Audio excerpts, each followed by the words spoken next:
காலையில் டிஃபன் வந்து இடியாப்பமும் தேங்காய் பாலும். கொஞ்சம் காரசாரமாக தான் என் பசங்க சாப்பிடுவாங்க. அதனால் மட்டன் குழம்பே வந்து இடியாப்பத்துக்கு ரெடி பண்ணிட்டேன். அரைச்சி விட்டது வச்சுருந்தேன். ரொம்ப சூப்பராக இருந்துச்சு. அப்படியே குழம்பு வச்சுட்டு சாதமும் வடித்தாச்சு. குழம்பு மட்டும் வச்சா பத்தாது. ரொம்ப நாளாகவே நிறைய ஐட்டம் பண்ணுறதெல்லாம் விட்டாச்சு. சரி இன்றைக்கி அப்படியே குழம்புல இருக்கதை எடுத்து மட்டனை வறுத்துடலான்னு சொல்லிவிட்டு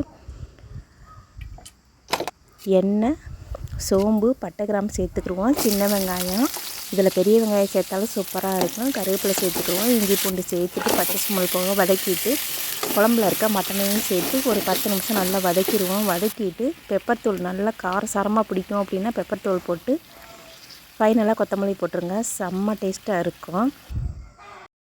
அம்மா வந்து சர்ப்ரைஸாக வந்து பீரோ வாங்கி கொடுத்தாங்க. எனக்கே ஆச்சரியமாக இருந்துச்சு. நாங்கள் வீடெல்லாம் கட்டிட்டுதே வாங்கணும் அப்படின்னு நினச்சிக்கிட்டு இருந்தோம். பெரிய பேரனுக்காக வாங்கி கொடுத்துட்டாங்க. எத்தனை அம்மாச்சி இப்படியெல்லாம் செய்கிறாங்கன்னு எனக்கு தெரியலை. எங்கள் அம்மா இப்போதான் போன மாதம் ஒரு 1/2 பவுனில் மோதிரம் ஒன்று எடுத்து கொடுத்தாங்க. பெரிய பேரனுக்காக கல்யாணத்துக்கு வச்சுக்கோங்க, நான் இருக்கிறனோ இல்லையோ அப்படின்னு ஒரு 2-3 தடவை இந்த வேர்டு வந்து சொல்லிட்டாங்க. என்னன்னு தெரியல. ஆனால் ஒவ்வொரு பொருளாக வாங்கி கொடுத்துக்கிட்டு இருக்காங்க. இந்த பீரோ எப்படி இருக்குது அப்படின்னு சொல்லுங்கள்.